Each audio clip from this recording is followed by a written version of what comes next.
السلام عليكم ورحمة الله وبركاته. وعليكم السلام ورحمة الله وبركاته. إن الحمد لله نحمده ونستعينه ونستغفره ونؤمن به ونتوكل عليه ونعوذ بالله من شرور أنفسنا ومن سيئات أعمالنا. من يهد الله فلا مضل له ومن يضلل فلا هادي له. ونشهد أن لا إله إلا الله وحده لا شريك له ولا نذير له ولا وزير له ولا مثيل له ولا مشير له ولا معين له. ونشهد أن سيدنا وسندنا وحبيبنا وطبيب قلوبنا وطبيب أرواحنا ومرشدنا ومولانا محمدا عبده ورسوله الذي أرسله بالحق بشيرا ونذيرا وداعيا إلى الله بإذنه وسراجا وقمرا منيرا. اللهم صل على سيدنا ومولانا محمد في أول كلامنا. اللهم صل على سيدنا ومولانا محمد في أوسط كلامنا. اللهم صل على سيدنا ومولانا محمد في آخر كلامنا. وصلى الله تعالى على خير خلقه محمد وعلى آله وصحابه أجمعين. أما بعد فأعوذ بالله من الشيطان الرجيم. بسم الله الرحمن الرحيم. وقضى ربك ألا تعبدوه إلا إياه وبالوالدين إحسانا. صدق الله مولانا العظيم. وقال رسول الله صلى الله عليه وسلم: الجنة تحت أقدامهما، أو كما قال عليه الصلاة والسلام. उपस्थित मोहतरम हाजिरीन, नहायत काबिल एहतराम मुअज़्ज़ज़ मुसल्लियान कराम, আল্লাহ জাল্লা শানুহুর লাখ কোটি শুকরিয়া। আল্লাহ রব্বুল আলামিন এই পবিত্র দিনে অবহেলিত জমানায় আল্লাহ রব্বুল আলামিনের মহান হুকুম জুমার নামাজ আদায়ের উদ্দেশ্যে আগে উপস্থিত হয়ে দিনই কিছু আলোচনা করা এবং শুনবার আল্লাহ পাক আমাদেরকে তৌফিক দান করেছেন। আমরা সকলে অন্তরের অন্তঃস্থল থেকে শুকর আদায় করি আলহামদুলিল্লাহ। আমি আপনাদের সামনে সূরা বনী ইসরাঈলের একটি আয়াত, রাসূল সাল্লাল্লাহু আলাইহি ওয়াসাল্লামের একটি হাদিসের অংশ তেলাওয়াত করেছি। আল্লাহ রাব্বুল আলামিন যে আমাদেরকে দুনিয়াতে পাঠিয়েছেন একটা মাধ্যম এর দ্বারায়, এবং সাম্প্রতিক ঈদের সময় ঈদের আগ পাশ মিলিয়ে আমাদের দেশে ঘটে যাওয়া দুটি মর্মান্তিক ঘটনা, যেগুলো পিতামাতাকে নিয়ে, বিশেষ করে মাকে নিয়ে। ইসলামে মায়ের মর্যাদা, বাবার মর্যাদা বলা আছে ইসলাম পিতামাতার মর্যাদাকে যেভাবে দেখে সন্তানের মর্যাদাকেও একইভাবে দেখে। সন্তানের মর্যাদা সন্তানের জায়গায়, পিতামাতার মর্যাদা পিতামাতার জায়গায়। কিন্তু অত্যন্ত পরিতাপের বিষয়, আফসোসের বিষয় যে এই ধরনের ঘটনা যে অতীতেও যে ঘটেনি এরকম না, বর্তমানেও ঘটছে, সামনেও ঘটবে। এগুলো হলো আমাদের আমলের নহুসত, এগুলো আমাদের হাতের কামাই। আপনারা হয়তো আমার চাইতে অনেক সচেতন। যে ঘটনা ঘটছে ওই সময় হয়তো বা আমি ঢাকায় ছিলাম, বাড়িতে ঘুরে এসেছি, কিন্তু আমার গতকালকে তালিমের সময় এই আয়াতটা ব্যাখ্যা একটা ভিন্নভাবে দিছে। তা আমার মনে হইল যে এই প্রাসঙ্গিক বিষয়টা নিয়ে একটু আলোচনা দরকার। একজন মা তার ঘরে 10 দিন পর্যন্ত মরে পচে গলে আছে, যার চোখ দিয়ে, কান দিয়ে, নাক দিয়ে কিরা বের হচ্ছে। অবহেলিত কোনো, যে অসচ্ছল কোনো পরিবারের ঘটনা না, সচ্ছল পরিবারের ঘটনা, পাকা বিল্ডিংয়ের ভিতরের ঘটনা, একটি বিল্ডিংয়ের ভিতরের ঘটনা। নাম কত সুন্দর, ওই মায়ের নাম নূরজাহান, নামটা কত সুন্দর। এরকমভাবে আরেকজন মহিলা, এটাও ঈদের সময় এই ঘটনা, সেলিনা নামে। তাহলে যে মা, ইসলামে মায়ের মর্যাদা, এই বিষয়ে আমি আপনাদের সামনে বলবো। 2 নম্বরে এই ধরনের ঘটনা কেন ঘটে, কেন এগুলো হয়। 3 নম্বর, এই ঘটনাগুলো ঘটে আবার ঘটার পরে যে এটা পাবলিশড হয়ে যায়, শুধু এলাকা না, দেশ না, সারা দুনিয়া এটা ছড়ায়া যায়। এভাবে এলাকা, সারা দেশ, সারা দুনিয়া এইভাবে ছড়ায়া দেওয়াও ইসলাম এটাকে কিভাবে দেখে? ইসলাম কি এটাকে অনুমোদন দেয়? আল্লাহ রাব্বুল আলামিন এই দুনিয়াতে আপনি আমাকে পিতামাতার মাধ্যমে সৃষ্টি করেছেন, কিন্তু আল্লাহ তাআলা পারতেন আমাদেরকে মা বাপ ছাড়াও যে পয়দা করতে, যে পিতাও লাগবে না, মাও লাগবে না, এইভাবেই জন্ম হবে। এটা আবার কিভাবে? আল্লাহ তাআলার নজির রাখছেন।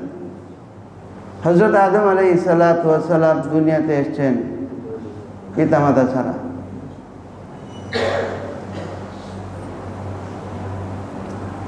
আবার এটাও যদি আমাদের জন্ম এমন হইতো যে পিতা নাই, শুধু মায়ের মাধ্যমে আমাদের জন্ম হয়েছে, তো এটা তো হইতে পারে। কিন্তু আল্লাহ তাআলা এরও নজির রাখছে। হযরত হাওয়া আলাইহিস সালাতু ওয়াস সালাম তিনি মা ছাড়া জন্মগ্রহণ করেছেন। যে হযরত আদম আলাইহিস সালাতু ওয়াস সালাম থেকে হযরত হাওয়া আলাইহিস সালাতু ওয়াস সালামকে সৃষ্টি করা হয়েছে।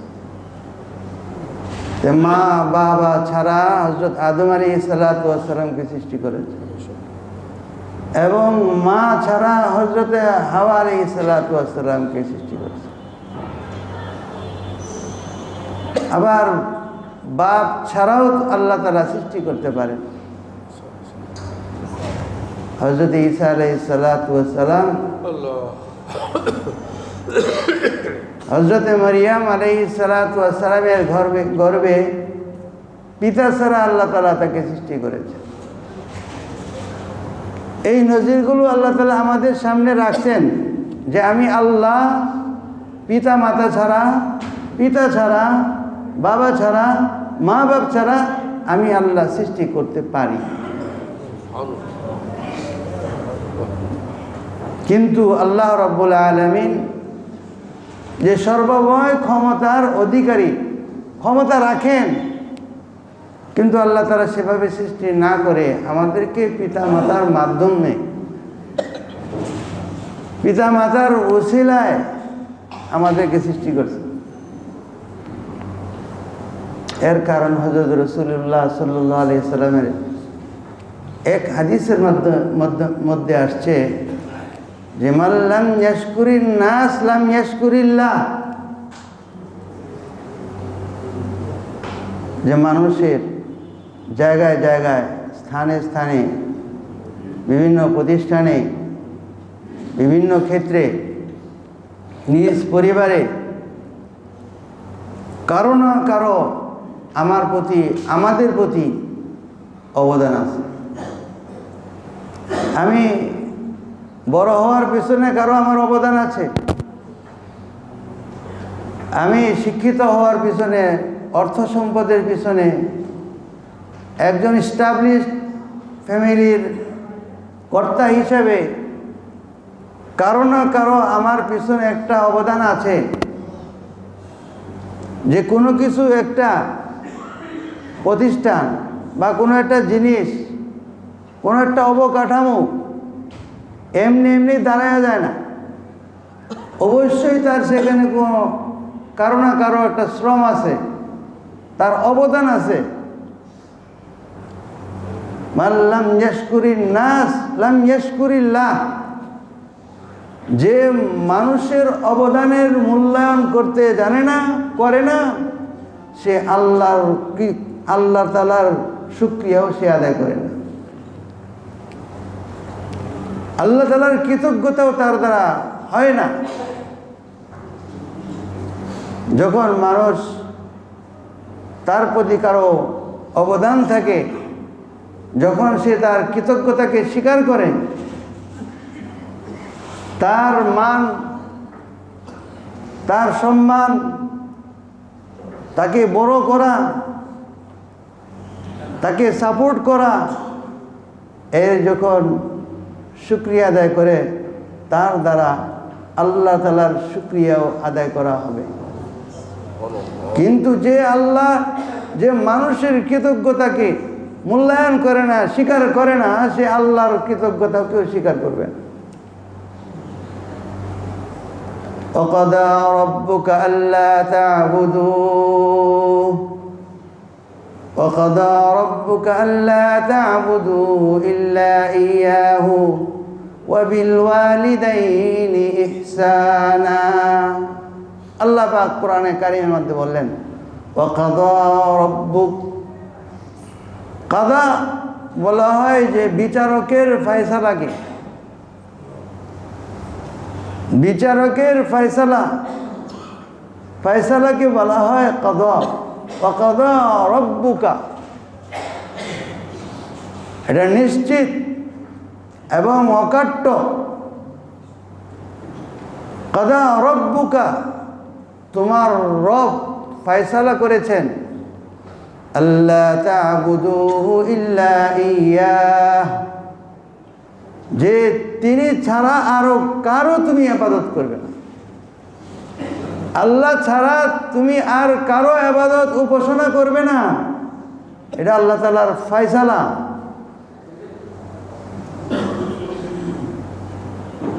ওয়া বিল ওয়ালিদাইনি ইহসানা, আল্লাহ তাআলার পরে পিতামাতার আলোচনা নিয়ে এসেছেন। ওয়া বিল ওয়ালিদাইনি ইহসানা, এবং পিতামাতার প্রতি সদাচরণ করবে, পিতামাতার প্রতি ভালো আচরণ করবে। কাদা রব্বুকা, তোমার রব, রব কাকে বলে? রব কাকে বলা হয়? কয় রব বলা হয় ইবলাউ শাইইন ইলা আদ্দিহি ইলা আদ্দিল কামাল শাইআন ফাশাইআন। রব বলা হয় কোনো একটা বস্তুকে পর্যায়ক্রমে তার চূড়ান্ত পর্যায়ে পৌঁছায় দেওয়া, পরিপূর্ণতা রূপে পৌঁছায় দেওয়া, তার নাম হল রব। আপনি আমার অস্তিত্ব দুনিয়ার মধ্যে ছিল না, আপনি আমার অজুদ এই দুনিয়ার মধ্যে যেভাবে এখন মানুষ হয়ে আছি, একটা আকৃতিতে আছি, এই আকৃতিতে ছিল না। বিভিন্ন বস্তুর মধ্যে আমরা মিশে আছিলাম, কিন্তু আল্লাহ রাব্বুল আলামিন ওই বস্তুগুলোর শক্তি, তার ওই শক্তিতে এগুলোকে একত্রিত করে মা বাবার মাধ্যমে হৃষ্টপুষ্ট করে এরপরে দুনিয়াতে পাঠাইছে। একটা ফল, এই ফলটা হৃষ্টপুষ্ট হওয়ার জন্য সূর্যের আলো লাগে। একটা গাছের কাণ্ড এটা মজবুত হওয়ার জন্য সূর্যের আলো লাগে। সূর্যের আলো যদি কোনো গাছের কাণ্ডে না পড়ে তাহলে এই কাণ্ডটা, এই ডালাটা এটা দুর্বল হয়। আবার ওই গাছের ফলের উপরে, ওই গাছের কাণ্ড যখন শক্ত হয়, তার মধ্যে ফল আসে, এই ফলের মধ্যে যদি চন্দ্রের আলো না পড়ে তাহলে ওই ফলের মধ্যে মিষ্টতা তৈরি হয় না, ওই ফলটা পরিপূর্ণতা আসে না।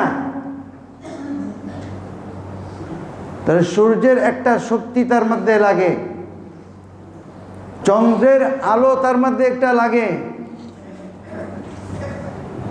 পানির নির্যাস তার মধ্যে চুষে ওই গাছের মধ্যে পৌঁছতে হয়, মাটির সংস্পর্শে তাকে থাকতে হয়, অনেক কিছুর সমন্বয়ে একটা গাছ হয় এবং সেই গাছের মধ্যে ফুল আসে, ওই গাছের মধ্যে ফল আসে এবং ওই ফলের মধ্যে মিষ্টতা আসে, যে মিষ্টতার মধ্যে, যে গাছের মধ্যে সূর্যের আলোর প্রয়োজন, যে গাছের মধ্যে চন্দ্রের আলোর প্রয়োজন, চন্দ্রের আলো, সূর্যের আলো, এই সব কিছু মিলে যখন একটা পরিপূর্ণ জিনিস তৈরি হয়, এই কাজটা যিনি করেন তার নাম হচ্ছে রব,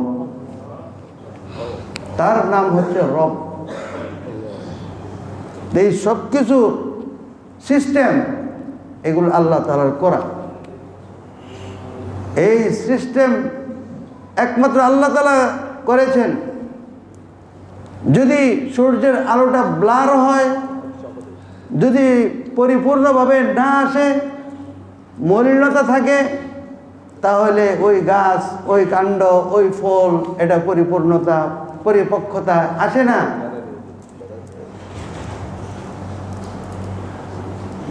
এরপরে এই গাছের ফল, এই দুনিয়ার ফসল, এই শস্য মানুষ আহার করে, মানুষ খায়, খাওয়ার পরে দেয়া যে এক ফোঁটা যে পানি, সেই পানির মধ্যে যে আল্লাহ তাআলা একটা শক্তি দিয়েছেন, ওই শক্তিটার মধ্যেও সূর্যের আলোর প্রয়োজন হয়, চন্দ্রের আলোর প্রয়োজন হয় এবং সেই জিনিসে, সেই পানিতে যে সিস্টেম আছে, এই সিস্টেম দুনিয়ার কোনো মানুষ জানে না, কোনো মানুষ সেটাকে দেখে না, সেটা কিভাবে প্রক্রিয়াজাত করে আল্লাহ রাব্বুল আলামিন যে মানুষকে তৈরি করেন, এরপরে মানুষ যখন একটা সময় আসে, এই সময়ের পরিপূর্ণতা রূপদান করার পরে সে দুনিয়াতে যখন আসে, আসার পরে দেয়া পিতামাতা এই মানুষকে, এই ছোট্ট একটা বাচ্চাকে আল্লাহ তাআলা রববিয়ত রব হিসাবে যেভাবে একটা বস্তুকে আস্তে আস্তে আস্তে আস্তে আস্তে আস্তে করে ইলা আদ্দিল কামাল শাইআন ফাশাইআন পরিপূর্ণতায় পৌঁছায়া দেন, ওইরকমভাবে মা বাবার মাধ্যমে ছোট্ট একটা শিশু যে ধরতে পারে না, কথা বলতে পারে না, শক্তি পায় না, উঠতে পারে না, বসতে পারে না, রবের ছায়া ওই পিতা মাতার উপরে, পিতা মাতার মধ্যে আছে। রব যেরকমভাবে আমাদেরকে লালন পালন করছেন, পিতা মাতা আপনাকে আমাকে ওইভাবেই লালন পালন করে বড় করেন। এই জন্য রবের পরে দেয় আল্লাহ তাআলা পিতা মাতার কথা কোরআনে নিয়ে এসেছে। وقل رب ارحمهما كما ربياني صغيرا। আমরা দোয়ার মধ্যে বলি وقل رب ارحمهما كما ربياني صغيرا। একটা সমাজ, একটা ব্যক্তি, একটা পরিবার, মনে করেন যে প্রত্যেকটা পরিবার একটা কিতাবের পাতা, প্রতি ব্যক্তি একটা কিতাবের একটা পাতা, প্রতিটি মানুষ একটা কিতাবের পাতা, এই সব কিছু নিয়ে একটা বই, যে ওই পাতা থেকে যে রবের ছায়া যে পিতামাতার উপরে পড়ছে, যে পিতামাতা রবের ছায়াকে আমাদেরকে দেখিয়েছেন, যার মাধ্যমে যে একটা সময় এরকম আসে যে যেমন ছোট্ট শিশু সে আজকে অসহায়, একদিন তার পিতামাতাও এর বিপরীত চলে যায়, সে আস্তে আস্তে আস্তে আস্তে বড় হয়, বড় হওয়ার পরে দেয়া আবার তার মধ্যে বার্ধক্য আসে, বার্ধক্য আসার পরে দেয়া তার মধ্যে ওই শিশু যেরকমভাবে সে উঠতে পারতো না, বসতে পারতো না, চলাফেরা করতে পারতো না, শরীরে যেমন শক্তি ছিল না, ওইরকম একটা পর্যায়ে সে পৌঁছে যায়, যাতে একজনের অবদান সে ওই অবদানকে সে স্বীকার করে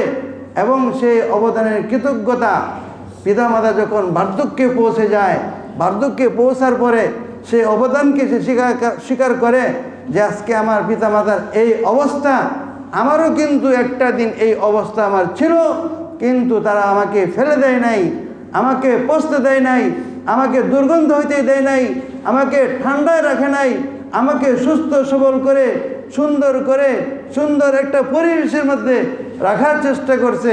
যে পিতামাতা যেভাবে আমাকে লালন পালন করছে, এখন আমার হক, আমার জিম্মেদারি, দায়িত্ব আমার পিতামাতাকেও সেভাবে ভরণ পোষণ করা,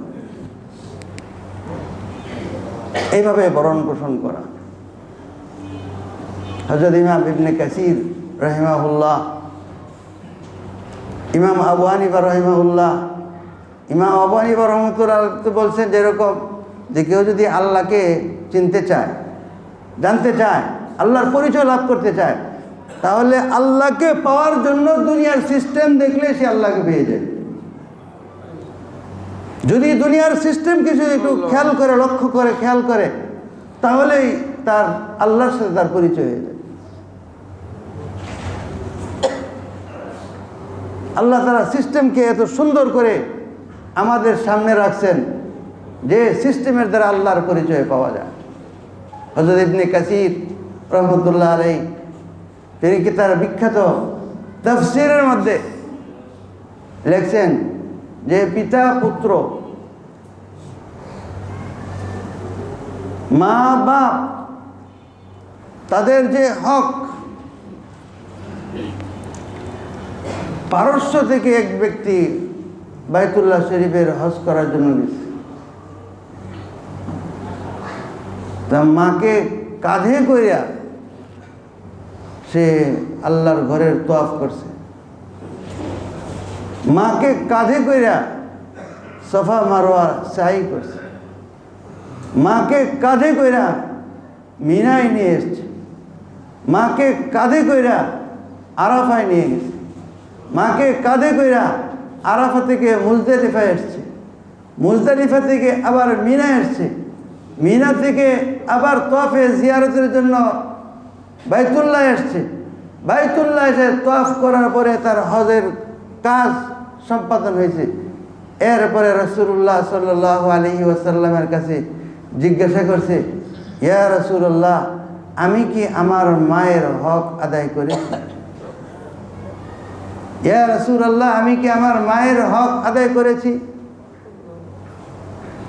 আল্লাহ রসুল সাল্লাল্লাহু আলাইহি ওয়াসাল্লাম তাকে বলছেন, ইবনে কাসির লেখেন যে মায়ের বুকে দুধ তৈরি হওয়ার জন্য যে হরমোন তৈরি হয়, সেই হরমোন তৈরি হওয়ার জন্য শিশুর কাঁদতে হয়। শিশু যখন কান্না করে তখন মায়ের ভিতরে একটা যন্ত্রণা তৈরি হয় যে আমার বুকে এখন দুধ নাই, আমার শিশুর এখন ক্ষুধা লাগছে। তখন ওই কান্নার চোটে তার ভিতরে যে একটা হরমোন তৈরি হয়, সেই হরমোন থেকে তার বুকের মধ্যে দুধ আসে। আর সেই দুধ স্বাভাবিকভাবে বের হয় না। মা যখন তাকে তার বুকের কাছে নিয়ে আসার পরে মা এক গ্লাস পানি খায়, যে আমার বুকে তো দুধ নাই, যে তার বুকে যাতে দুধ আসে। তখন মায়ের ভিতরে যে একটা প্রেশার তৈরি হয়, সে একটু পানি পান করে, তারপরেও সন্দেহ হয় দুধ আসলো কি আসলো না। তখন একটা কষ্টের নিঃশ্বাস ছাড়ে কইরা যে শ্বাসটা নেয়, ওই একটা শ্বাসের যে কষ্ট, ওই কষ্টের হক তোমার পুরাই হজের সফরের দ্বারা ওই একটা শ্বাসের দাম হবে, একটা শ্বাসের দাম। ওয়াকাদা রব্বুকা আল্লা তা'বুদুহু ইয়্যাহু ওয়া বিল ওয়ালিদাইনি ইহসানা। পিতামাতা, এর নাম হইল পিতামাতা, এর নাম হইল মা। রিজাল ওয়ালিদের রিজাল রব, তিরমিজি শরীফের হাদিস। পিতামাতা যদি সন্তুষ্ট হয় তাহলে আল্লাহ সন্তুষ্ট। সাখাতুল ওয়ালিদে সাখাতুর রব,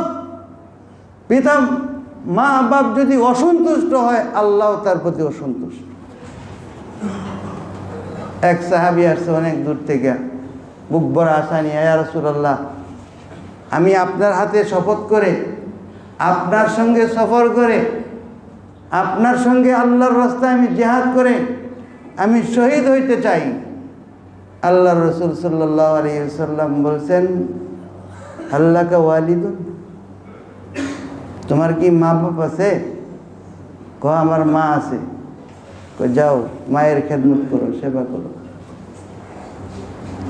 মায়ের সেবা করো। যে জিহাদের শাহাদতের তামান্না নিয়ে আল্লাহর রসুলের হাতে শপথ করে বায়াত হয়ে সে শহীদ হবে, যে আকাঙ্ক্ষা, সেই আকাঙ্ক্ষার চাইতেও বড় করে দেখাইছেন আল্লাহর রসুল, যাও তুমি তোমার মায়ের খেদমত করো। বিখ্যাত হাদিস, এই রোজার মাস গেছে, রোজার মাস বলে আমরা কিতাবের তালিম করছি, শোনাইছি, এবং কেউ নাই জানে না, সবারই জানা আছে যে হযরতে জিবরিল বদদোয়া করছে। আল্লাহর রসুল ওই বদদোয়া যাতে আল্লাহ কবুল করে জন্য আমিন বলছেন। কারে পাঠাইলো বদদোয়ার জন্য? জিবরাইলকে পাঠাইলো, এবং ওই দোয়া কবুল হওয়ার জন্য আমিন কাকে বলার জন্য বললেন? আল্লাহর রসুল সেখানে আমিন বলছেন। যে পিতামাতা মা বাপকে কষ্ট দেয়, তার জন্য জিবরাইল বদদোয়া করছে, আল্লাহর রসুল সেই দোয়ার মধ্যে আমিন বলছেন। সাহাবার বলছে, ইয়া রাসূলুল্লাহ, বুঝলাম না কিছু, যে কাউকে তো দেখি না, আর আপনি আমিন আমিন বলতেছেন। আল্লাহর রসুল সাল্লাল্লাহু আলাইহি ওয়াসাল্লাম বলছেন যে পিতামাতার উভয়কে অথবা যে কোনো একজনকে পেয়ে সে তাদেরকে খুশি করিয়া আল্লাহকে খুশি করতে পারলো না, সে যেন ধ্বংস হয়, এর জন্য জিবরিল বদ্ধ করছে, সেই বদ্ধ যাতে আল্লাহ কবুল করে, এর জবাবে আমি আমিন বলছি। इसका नाम है মা বাপ, এর নাম হইল পিতামাতা।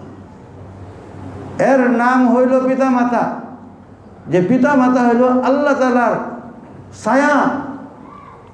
আল্লাহ তাআলা যেভাবে তিনি সৃষ্টি করছেন, মাধ্যম হিসেবে মা বাপকে গ্রহণ করছেন, যাতে এই সিস্টেমে মানুষ দুনিয়াতে আসে। মানে লাম ইয়াশকুরিন নাস লাম ইয়াশকুরিল্লাহ, যে মানুষের অবদানকে স্বীকার করে না, সে আল্লাহর অবদানকেও স্বীকার করে না। যে মানুষের অবদানের শুকরিয়া আদায় করে না, আল্লাহ তাআলার শুকরিয়াও সে আদায় করে না। হযরত রাসূল আকরাম সাল্লাল্লাহু আলাইহি ওয়াসাল্লামের প্রসিদ্ধ হাদিস, যে হযরত উমর রাদিয়াল্লাহু আনহুকে আল্লাহ রসুল বলছেন যে কর্ণের এক ব্যক্তি আছে, ওয়াইস আল কারনি, তুমি যখন তোমার সাথে যখন তার সাক্ষাৎ হবে, তোমার মাগফিরাতের জন্য তার কাছে দোয়া চাই। সুবহানাল্লাহ, কইবেন না সুবহানাল্লাহ? সুবহানাল্লাহ। ইয়া রাসূলুল্লাহ,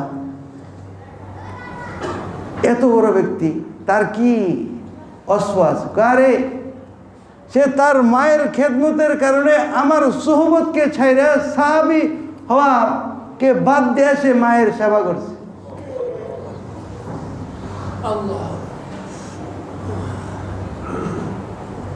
ফুকাহায়ে কেরাম, উলামায়ে কেরাম এবার ইখতিলাফ যে কিবারে তাবিঈন দের মধ্যে সবচেয়ে বড় তাবিঈ কে? কয়েকজনের নাম আসে, হযরত সাঈদ ইবনুল মুসাইয়িব, হযরত মুহাম্মদ ইবনে সিরিন, ওয়াইস আল কারনি, এই কয়েকজনের নাম আসে যারা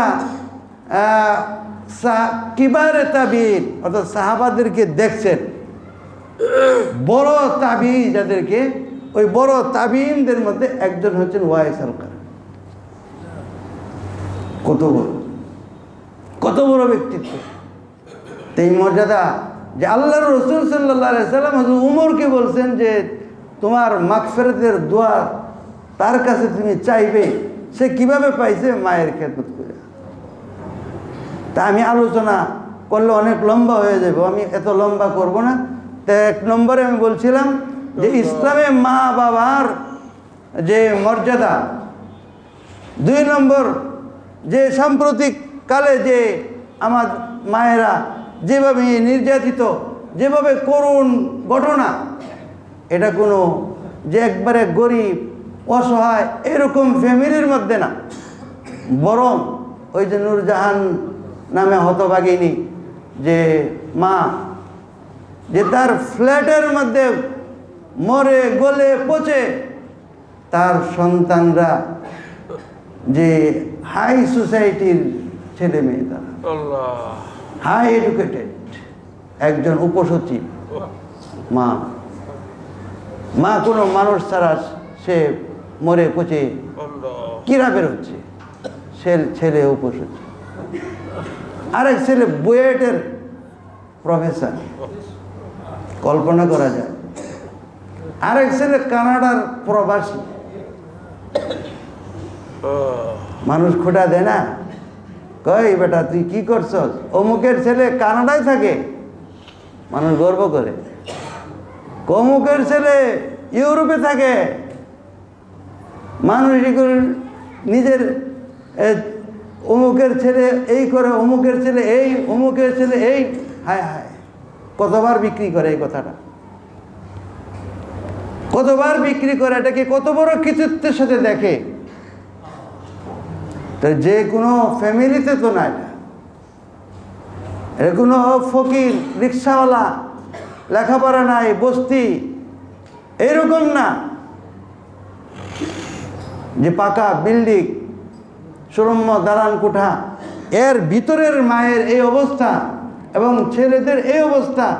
ওই আরেক মায়ের কথা বললাম, যে মায়ের ছেলেরা, যে মা একা থাকে, তার স্বামী এবং মেয়েরা কানাডায় থাকে, প্রবাসে থাকে, সে তার ফ্ল্যাটের মধ্যে সেও পয়সা রয়েছে এভাবে। যে কেন?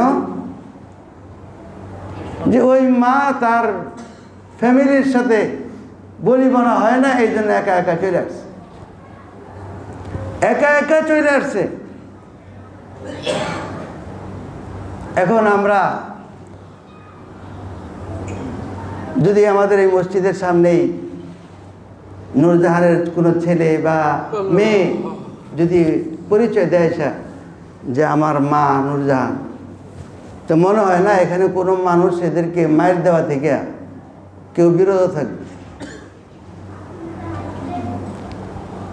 এমনভাবেই তাদেরকে প্রেশার ক্রিয়েট করবে, মিয়া তোমাদেরকে নিজের ঘাম রক্ত সব কিছু। এক মেয়ে আবার ইংলিশ মিডিয়ামের শিক্ষিকা, এই অবস্থা, এত এডুকেটেড শিক্ষিত ফ্যামিলি, এই ফ্যামিলির ছেলে মেয়েদের মায়ের এই অবস্থা, মায়ের তো একটু মাটির মধ্যে পড়বে না, মায়ের তো একটু মাটিতে পড়বে না। কেন এমন হয়? কেন এরকম হইল? বা কেন এমন হবে?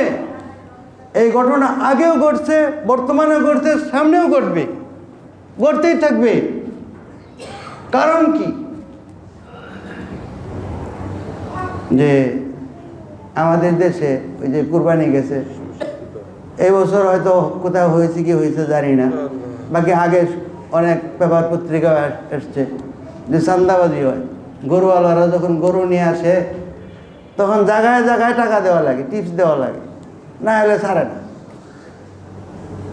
এই চান্দাবাজি করতে গাইল, এই চান্দাবাজি বাঙালি শিখলো করতে গে। এই আমাদের বুড়িগঙ্গার পারে লাল কুটির আছে, আছে না?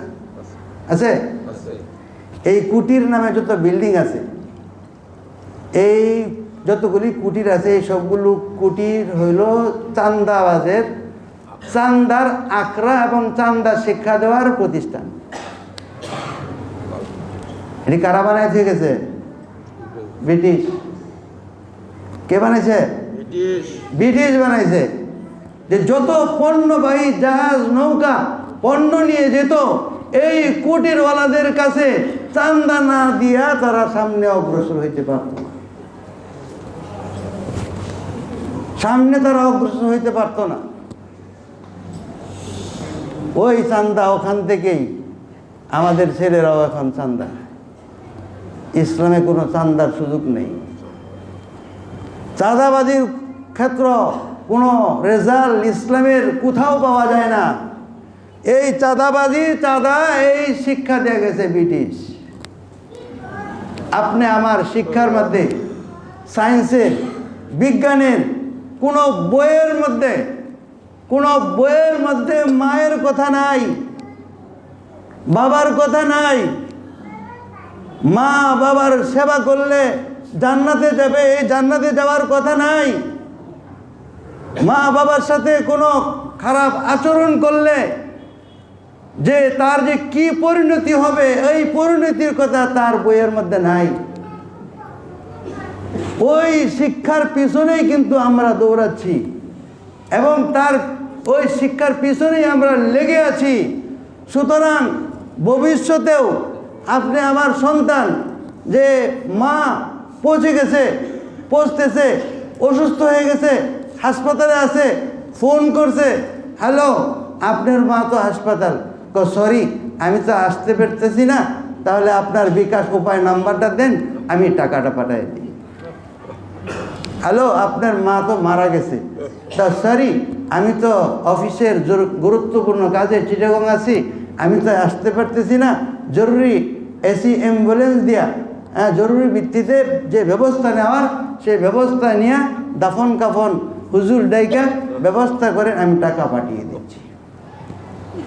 কারণ সে তার বিজ্ঞানের বইয়ের মধ্যে এই মায়ের কথা সে পায় নাই, তার বিজ্ঞানের বইয়ের মধ্যে কবরের কথা পায় নাই। যে আল্লাহ রসুল সাল্লাল্লাহু আলাইহি ওয়াসাল্লাম বলেছেন আল জান্নাতু তাহতা আকদামিহিমা, যে তোমার বেহেশত হইল পিতামাতার পায়ের নিচে পদতলে। এই কথা তো ওই কিতাবের মধ্যে নাই। সুতরাং যে শিক্ষার মধ্যে এই মা বাবা পিতা মাতা এদের সম্মান করা, সম্মানের বিষয়ে যে শিক্ষা নাই, সুতরাং ওই মায়েরা যে এই দুনিয়ার মধ্যে যে জায়গায় জায়গায় তারা যে ভুল করছে, এই ভুলের খেসারত দুনিয়াতে তাদেরকে আরো দিতে হবে। যাই হোক, অনেক লম্বা সময় নিয়ে নিলাম। কয়েকটা কথা মনে আসলো যে কেন এগুলো হইলো, কেন হচ্ছে। 3 নম্বর কথা হইলো যে এখন আবার এগুলো ঘটে, এইগুলোকে আবার সারা দুনিয়ায় ছড়ায় দেয়। এটাই কি ইসলামে কি বলে? ইসলাম বলে যে আরও কত কিছুই হয়, হ্যাঁ অনেক কিছুই ঘটে, সব কিছু প্রচার হয় না।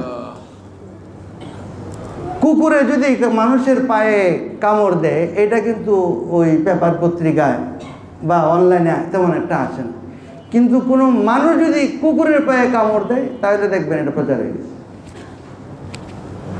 মানুষ যদি কুকুরের পায়ে কামড় দেয়, তাহলে এটা প্রচার হয়ে গেছে। এখন আপনি আমার শেয়ার লাইক যে বাটনটা আছে, এই বাটন সম্পর্কে আল্লাহ রসুল সাল্লাল্লাহু আলাইহি সাল্লামের হাদিসের থেকে ধারণা পাওয়া যায় যে ব্যক্তি যে কোনো কথা শুনলো,